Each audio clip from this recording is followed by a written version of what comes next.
Ahead on our news tonight, Christians across the country head to church for Good Friday services to solemnly commemorate the crucifixion of Christ.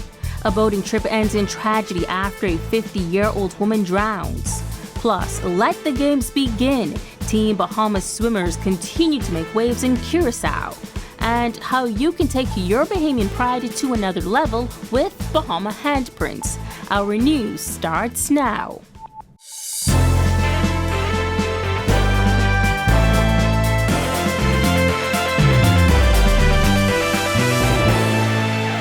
Welcome to our news and thank you so much for tuning in. I'm Megan Shepard.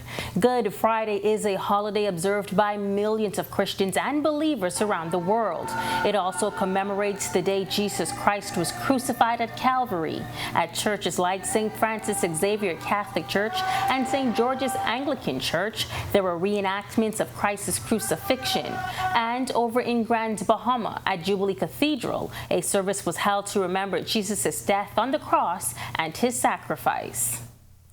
In addition to the traditional Good Friday services, many local churches are giving back today. Living Waters Kingdom Ministries is one of them. Senior Pastor Apostle Raymond Wells says 250 grocery bags were donated. So many people in our communities are hurting. Some will not make it into the four walls of the church. And so we as the church must go out to them. And Jesus said, I was naked, you didn't feed me.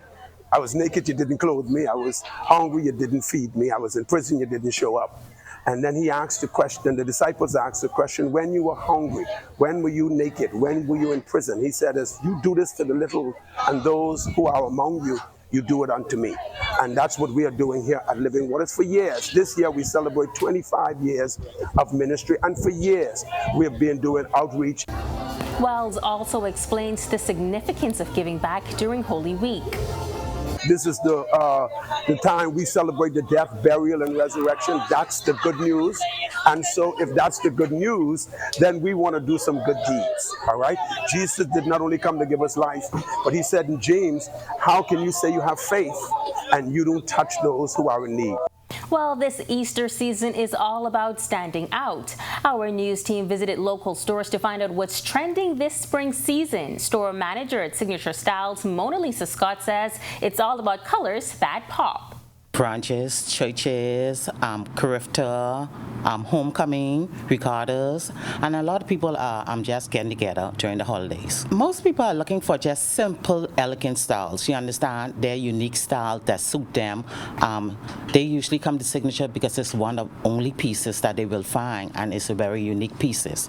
So they come and they look and they see, and then they say, just dress me from head to toe. And when it comes to your feet, sales associate at Shoe La La, Chanel Wallace, says they'll have you stepping in the latest trends, whether you're looking for something comfy or a little edgy. We have something for everyone. We have the flats, we have the mini heels, as in they call them the kitten heels. We have the stilettos, we have the block heels, the block sandals, the wedges.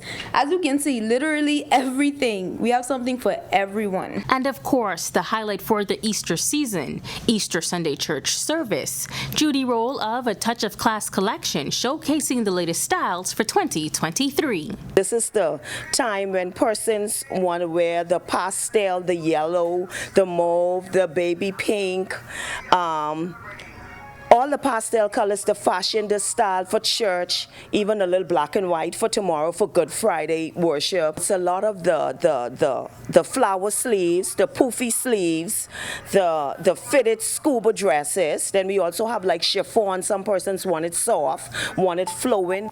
It is a busy Easter weekend, and Chief Superintendent Kristen Skippings is warning residents to remain on the safe side. She's stressing the importance of staying within the speed limit to avoid traffic fatalities. Skippings also has this advice.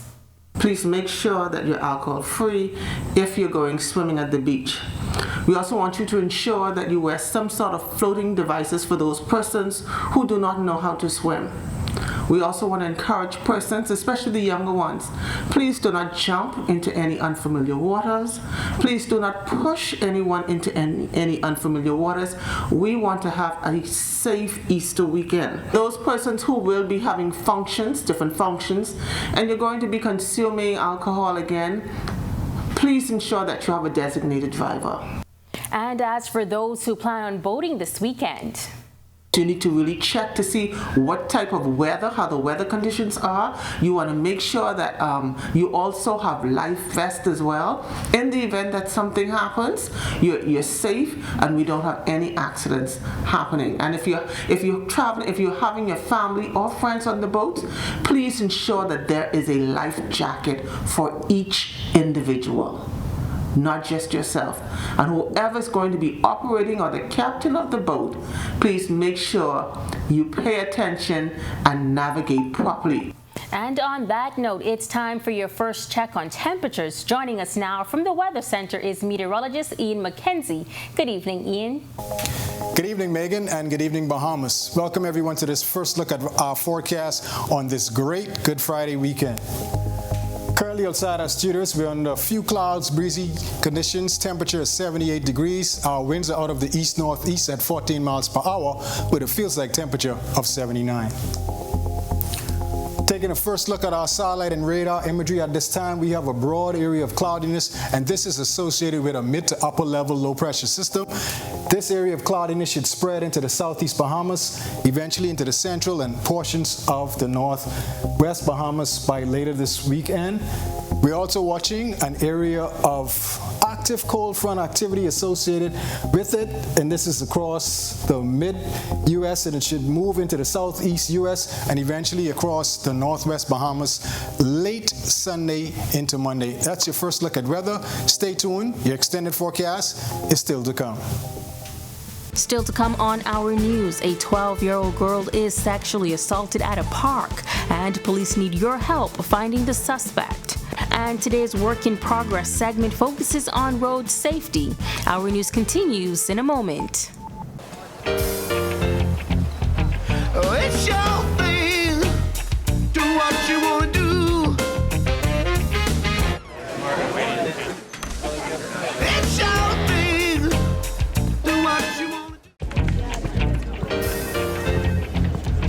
Oh, it's your thing. Do what you want to do. Shareholders are very happy. Oh, it's your thing.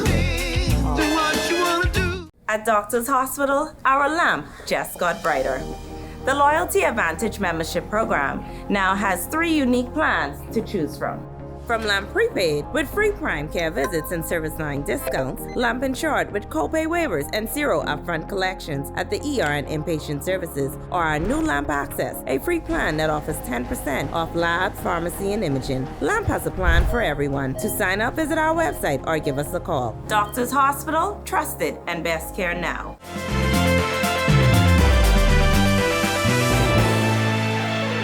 You're watching Our News. Welcome back. A 12-year-old girl was allegedly sexually assaulted at an Eastern New Providence park on Thursday. Police say around 12:45 p.m. the victim was playing with other children in the Eastern Estates area.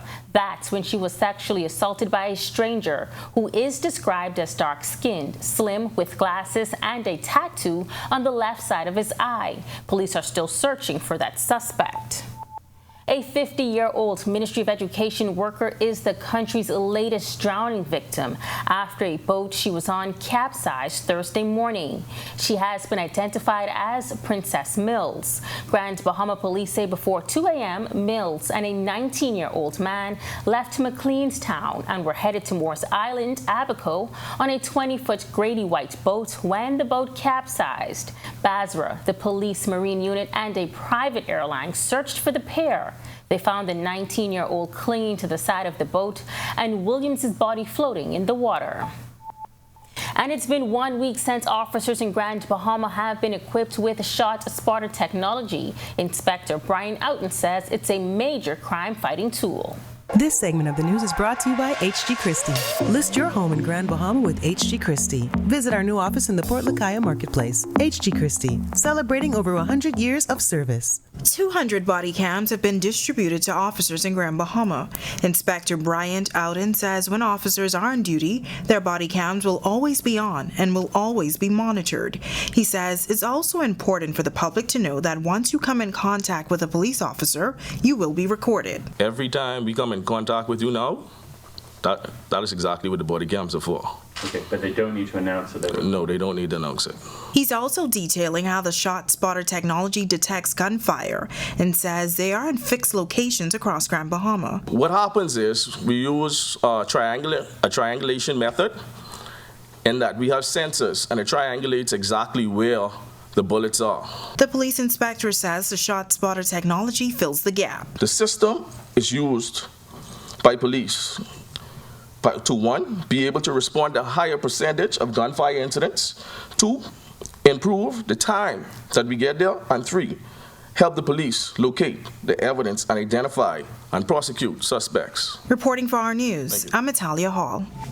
Thanks, Italia. Well, the Bahamas is set to host the International Road Federation Conference. Deputy Director of Civil Work in the Ministry of Works, Damian Francis, says putting a dent in traffic fatalities is a United Nations goal.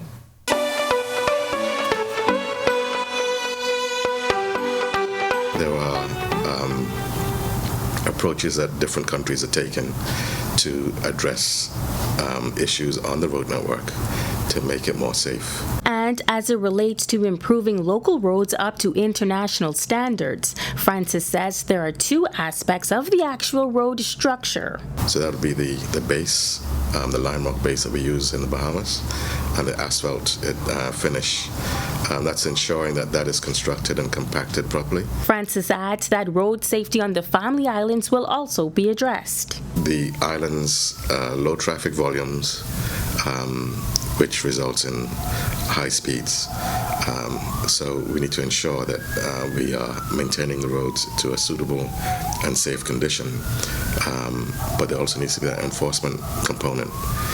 Otherwise, there is a risk because the islands, some of the alignments are not quite up to standard. Students of the University of the Bahamas have also been invited to attend. It also involves the environment, so that those two components need to be considered as an option for them to come in and learn how roads impact the environment and what steps we take to mitigate the impacts. The Bahamas finished day one of the Carifta Aquatics Championships with a significant lead.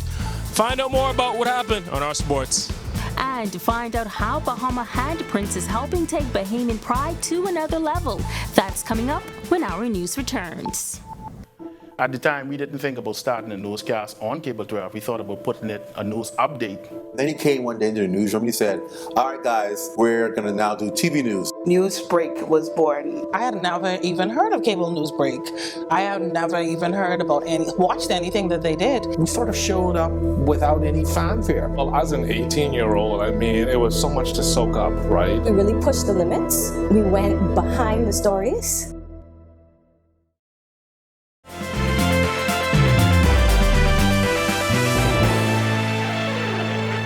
Our News. Welcome back. Today's sports update is sponsored by Corona, distributed in the Bahamas by Jimmy's Wines and Spirits. The opening ceremonies for the 50th Carifta Games were held at the Thomas A. Robinson Stadium this afternoon. Countries' flags were paraded and there was a torch lighting ceremony signaling the start of the track and field events on Saturday morning. But it's already day 2 of the Carifta Aquatics Championships over in Curacao. Our Tage Adderley is there and tells us just how Team Bahamas is doing in this look at sports. Tage? Good evening and welcome to Our Sports. I'm Tage Adderley, joining you from beautiful Williamstead, Curacao. The Bahamas gained a significant lead in points and medals on day 1 of the 2023 Carifta Games. Let's take a look at what happened last night. The Bahamas national swim team ended day 1 in Curacao with a significant lead in the medal and points count. Jayla Threadgill started the party off, winning our first gold medal for the girls 11 and 12 200-meter breaststroke. I feel really good about my swims. I feel pretty tired, but I know I worked hard for it. Another notable win from last night was David Singh, who remained humble and focused on his teammates despite winning gold in the boys' 50-meter backstroke. Very hard from the start, and I come here to work hard and do well for my team. The finals for day 2 of the games are happening right now as this report is airing. You can find real-time results on our social media pages. We'll also have more on day 2 proceedings on tomorrow's report. Bahamian parents showed up in a big way to support support the Bahamas Carifta swim team. Our Sasha Lightburn talked to several of them about why it was so important that they show up and show out for Team Bahamas. As we head into the weekend and the continuation of the Carifta Aquatics Championships, one thing is for sure, the Bahamas' support system is strong. Sitting in stands at the rear of the Enitha Brigatha pool, Bahamians and supporters have cowbells, drums, and horns as swimmers hit the pool for their respective races.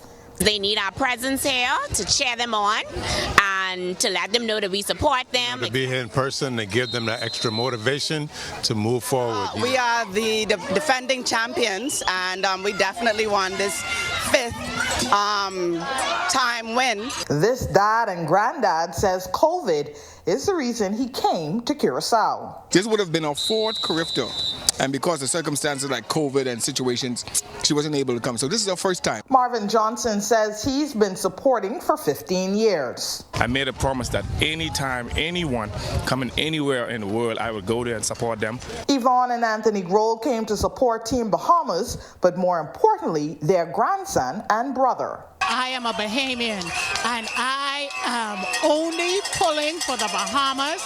I am here supporting my Team Bahamas because my brother is swimming, and I want to encourage him and the whole Bahamas. Now the Aquatics Championships will end on Monday. Reporting from Curacao for Our News, I'm Sasha Lightborn.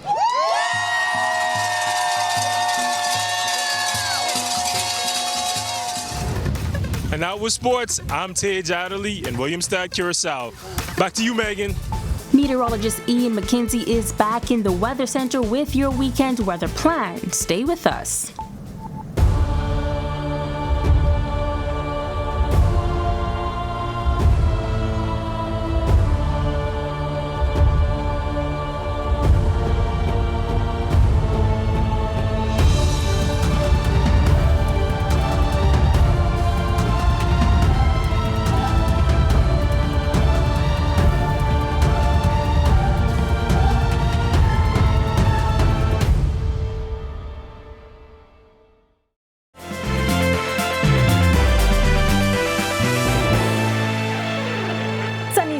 Today, but will it last into the holiday weekend? Our Ian McKenzie is back in the Weather Center with your extended weather outlook. Ian. Welcome back, everyone. Thanks for sticking around.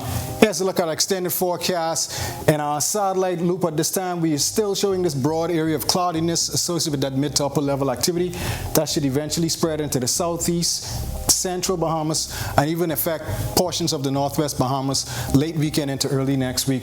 We're also watching this active cold front. It's across the Midwest, should approach the southeast U.S. and eventually make its way into the northwest Bahamas late Sunday into Monday, and we want to continue to monitor that for any possible outbreaks from that activity as well. Take a look at our boating forecast across all areas for tonight. A small craft caution in place. You beachgoers, we want to exercise caution, especially for those rip currents and those northeast easterly swells. For you boaters, winds will be northeast east at 15 to 20 knots tonight, falling off slightly to 10 to 15 knots by tomorrow. Seas will be 4 to 7 feet, but should remain elevated through tomorrow because of those northeast easterly swells, and we'll have a high tide at 9:44 p.m. Here's a look at a national forecast.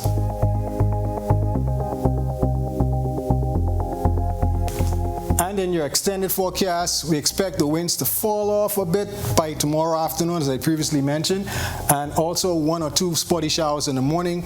Outside of that, Sunday should be a fairly good day, but we do, however, expect an uptick in rainfall due to that cold front that should affect our area late Sunday into early Monday. High temperatures, low 80s, low temperatures, low 70s. That puts a wrap on your forecast for this Good Friday evening, everyone. Have a great and safe Easter holiday, and go Team Bahamas!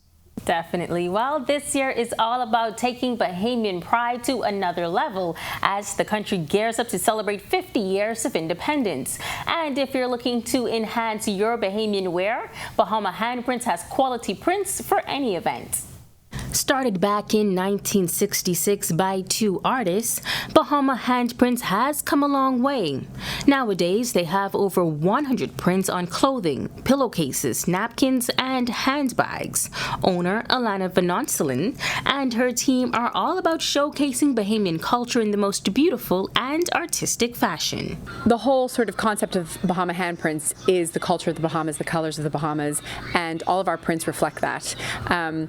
As I say, all of the prints are designed by local artists, so they have a real sort of, feel for the Bahamian culture and the colors. We come up with the colors ourselves, and we're just inspired by all the beauty of the Bahamas. We have about 160 prints that are all copyrighted to us, all designed by local artists. Leslie Williams is a staple, having been with the company for 4 decades. He is now the supervisor of the printing and arts department. People naturally gravitate toward that because of the colors and because of the styles that we make. Is they're already uniquely Bahamian. They depict water, fruits, other type of fauna and whatnot, fishes and whatnot. And so it's a brand. Once an artist creates a new design, Williams customizes the printing screens, with the entire process happening right on site. I can mix inks based on any color from the Pantone system. I can probably mix colors that's not in the Pantone system because we have that ability. We don't import inks because we don't know how long that stock was sitting, so we mix our inks fresh, and so we print fresh daily, which means the fabric is like almost first quality. All clothing and products are hand-stitched. As all eyes are on the road to 50 celebrations, Bahamian designs are taking center stage. We have a lot of aquamarine, sort of turquoise, and some black shirts. Yeah, we have everything here, so stop in, and I'm sure we'll be able to make you stand out in the crowd. And thank you so much for spending your Good Friday with us here at Our News. On behalf of the entire team, I'm Megan Shepard, but be sure to stay tuned to Our TV and the Cable Bahamas Network on channels 205, 212, and 243 this entire weekend for live coverage of the 50th Carifta Games from the Thomas A. Robinson National Stadium. That's channels 205, 212, and 243. Have a safe and wonderful holiday weekend.